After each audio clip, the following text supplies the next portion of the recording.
अस्सलाम वालेकुम, मैं हूं आबिद दंदलीब। नाजरीन, अगर ये कहा जाए कि इमरान खान जो पहला राउंड है वो तकरीबन जीत चुका है तो ये बात गलत नहीं होगी। मैं आपको आज बताऊंगा कि ये जो कमीशन बनाने का ऐलान किया गया है कि ये हुकूमत ने किया या ये कहीं और से हुआ है। कल जो पिछले 24 घंटे गुजरे, उन पिछले 24 घंटों के दौरान ऐसी बहुत सारी चीज़ें हुई जिससे आपको ये अंदाज़ा होता है कि तहरीक इंसाफ ने शायद रेड लाइन क्रॉस कर ली है। लेकिन ऐसा क्यों हुआ? और इस सब में शहबाज गिल के ट्वीट्स हों, कासिम सूरी के ट्वीट्स हों, समी इब्राहिम की वो वीडियो का चर्चा हो जिसमें उन्होंने जनरल बाजवा का नाम लिया है, वो सब शायद इतना अहम अब नहीं है जितना अहम उस सब के बाद आने वाला रद्द अमल है। बहुत इंपॉर्टेंट दिन है आज भी। कुछ लोगों ने आज मज़ीद ट्वीट्स किए, बहुत सारी खबरें, लेकिन बात यहीं से शुरू करते हैं कि इमरान खान ने जो पहला राउंड था वो कैसे जीता।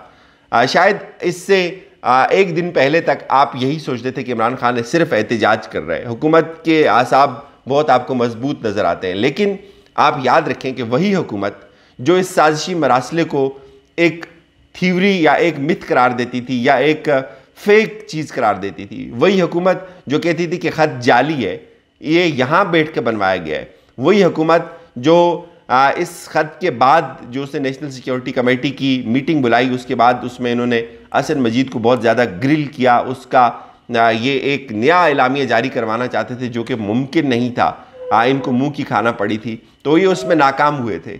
वही हुकूमत जब इनसे सवाल पूछा जाता था कि साजिशी जो ख़त है उसमें इमरान खान का जिक्र है, उसमें अदम एतमाद का जिक्र है, उसमें इमरान खान को निकालने का जिक्र है, तो ये चुप हो जाते थे। तो अब यही हुकूमत उस मरासले के ऊपर एक तहकीकाती कमीशन बनाने का ऐलान कर रही है।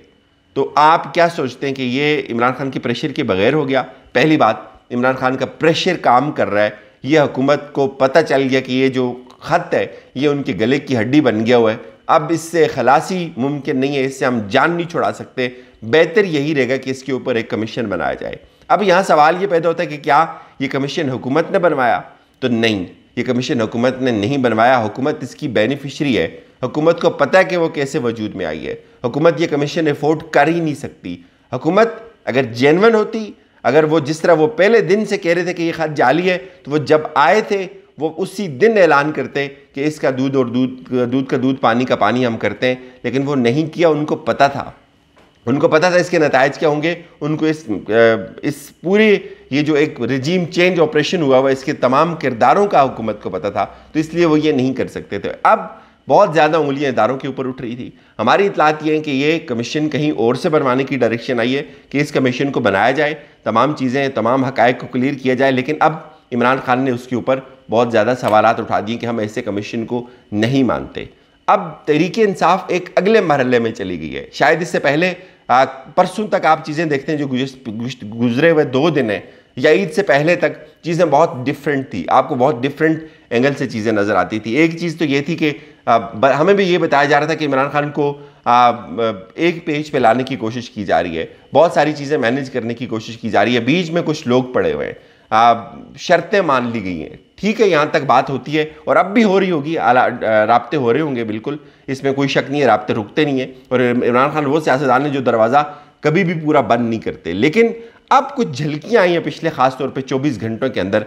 आप शहबाज गिल के ऊपर जो उनकी गाड़ी को हादसा हुआ उसके बाद का उनका मौक़िफ़ देखें तो आपको एक वाज़ेह लाइन नज़र आएगी। और आपको ये चीज़ सोचनी ज़रूरी है इसमें कि शहबाज गिल जो बात कर रहे हैं वो इमरान खान की बात हो रही है। ये ऐसा हो नहीं सकता कि शहबाज गिल इमरान खान की कॉन्सेंट के बगैर कोई बात कर रहे होंगे। फिर वही बात अगर कासिम सूरी कर रहे हैं, कासिम सूरी ने समी इब्राहिम का वो ट्वीट जो है वो क्लिप 2 मिनट 13 सेकंड का ट्वीट किया, जिसमें समी इब्राहिम ये बात कर रहे हैं कि ये जो भानमती का कुंबा था ये इकट्ठा हो नहीं सकता, इनका कोई इत्तेहाद बन नहीं सकता था, इनको जनरल बाजवा ने इकट्ठा किया, जनरल बाजवा किसके लिए काम कर रहे हैं। अब एक चीज़ मैं यहाँ आपको बहुत इंपॉर्टेंट बताता हूँ इस गुफ्तगू को आगे बढ़ाने से पहले। आपको अगर याद हो, जब नवाज शरीफ इदारों के ऊपर तनकीद करते थे, वो नाम लेते थे कुछ मखसूस लोगों का, तो उस वक्त तहरीक इंसाफ के लोग ये बात करते थे कि देखिए अगर ये आप इदारों के ऊपर हमला कर रहे हैं, किसी फ़र्द के ऊपर हमला नहीं कर रहे। उस वक्त बात ये होती थी कि जनरल बाजवा का अगर नाम लिया जाता है तो जनरल बाजवा फ़ौज के कमांडर हैं, तो इसका मतलब है ये इदारों को या फ़ौज को बहैसियत इदारा टारगेट कर रहे हैं। तो अब वही सूरत हाल यहाँ पैदा हो गई है। और यहाँ जो कासिम सूरी ने ट्वीट किया है वो ये कह रहे हैं कि ये सारे इकट्ठे नहीं हो सकते थे, इन सबको जनरल बाजवा ने जमा किया।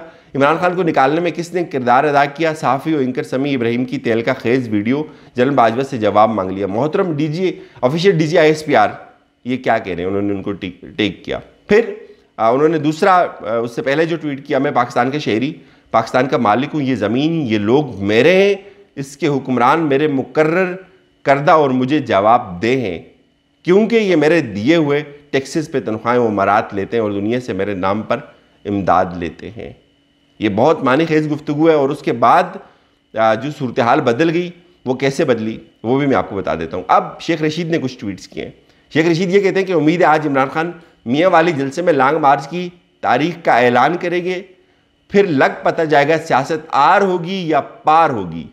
बेहतर है कि 31 मई से पहले पहले इंतखाबात का ऐलान कर दिया जाए। ये बात साबित हो गई कि मुदाखलत कंस्पिरेसी से ज़्यादा ख़तरनाक होती है, जैसे कि अंग्रेज़ ने बरसगीर में की और नून लीग की तरफ से जलसों की इब्तिदा जल्द इलेक्शन की एक कड़ी है। 2 वोटों की अक्सरियती हुकूमत 2 माह में ही सियासी तौर पर ख़त्म हो जाएगी। जिस साम्राज्य मरासले को इमरान खान की हुकूमत ख़त्म करने के खिलाफ साजिश था, इसको हुकूमत ने बेबुनियाद और जाली करार देती थी, आज खुद अपने बयानी के खिलाफ तहकीकाती कमीशन बनाने का ऐलान कर रही है, जबकि इमरान खान जुडिशल कमीशन का मुतालबा कर रहे हैं। नाजरीन, ये वो पहला मरहला था जो हम कहते हैं कि इमरान खान जीत गया। इमरान खान उसके बयानी की फतह के हुकूमत ने कमीशन बनाने का ऐलान कर दिया। ये उसके बयानी की फतह है कि वो हुकूमत जो कहती थी कि हम हुकूमत अपनी मुद्दत पूरी करेगी, जो आम इंतखाबात अपने वक्त के ऊपर होंगे, अब वो हुकूमत जलसे कर रही है। ओपोजिशन जलसे करती थी, हम सुनते थे, अब यहाँ हुकूमत जलसे कर रही है। यहाँ शहबाज शरीफ की हुकूमत, मरीम सफदर साहिबा का भी एक पूरा उन्होंने शेड्यूल जारी कर दिया कि अब वो भी जलसे करेगी। इस वक्त जो प्रेशर है तहरीक इंसाफ की तरफ से, मेरे ख्याल में उसमें लगता ही है कि जो एक रेड लाइन या एक लिहाज का एक अंसर पाया जाता था, शायद वो ख़त्म हो गया है। चूँकि जैसे जैसे तहरीक इंसाफ को मायूसी हो रही है बहुत सारी चीज़ों के ऊपर, बहुत सारे फैसलों के ऊपर, वहीं पे शायद वो प्रेशर को एक अगले स्टेप के ऊपर लेके जाना चाहते हैं। इस वक्त तक उनका प्रेशर काम कर रहा है। इस वक्त तक तहरीक इंसाफ ने जो जो हासिल करना चाहा, अगर उनको 100% नहीं मिला तो 70-80% तो उनको मिल रहा है। उनके साथ आवाम निकल रही है, उनका एक बयानिया बन रहा है। हुकूमत पसपा हो रही है, मुसलसल पसपा हो रही है, हुकूमत की टांगें काँप रही हैं। बहुत सारी चीज़ें आपको बहुत अलग नज़र आने लगी हैं पिछले 24 घंटों में। और वो जो बयानिया पहले तहरीक इंसाफ की रवश नहीं थी, अब उनके जो सीनियर लीडर्स हैं वो नाम ले लेकर उसके ऊपर बात कर रहे हैं। तो शायद ये प्रेशर जो तहरीक इंसाफ ने, ये जो एक टैक्टिस इस्तेमाल की है, वो ये समझते हैं कि ये आगे जाकर काम दिखाएगी। लेकिन मैं ज़ाती तौर पे ये समझता हूँ कि हालात बेहतरी की तरफ जाने चाहिए। इलेक्शन का ऐलान करने में किसी की अनाहट नहीं होगी। इलेक्शंस अगर हो जाएं इज्जत से, सब लोगों के लिए इसमें विन विन है। और अगर ये मामला जितना लटकता रहेगा, इतनी ज़्यादा अफरा तफरी फैलेगी, इतनी ज़्यादा नफरत फैलेगी, इतना ज़्यादा अदम एतमाद फैलेगा आवाम का और इदारों के दरमियान, वो अदम एतमाद जो हिंदुस्तान चाहता है। इजाज़त दीजिए, अपना बहुत सारा ख्याल रखिएगा।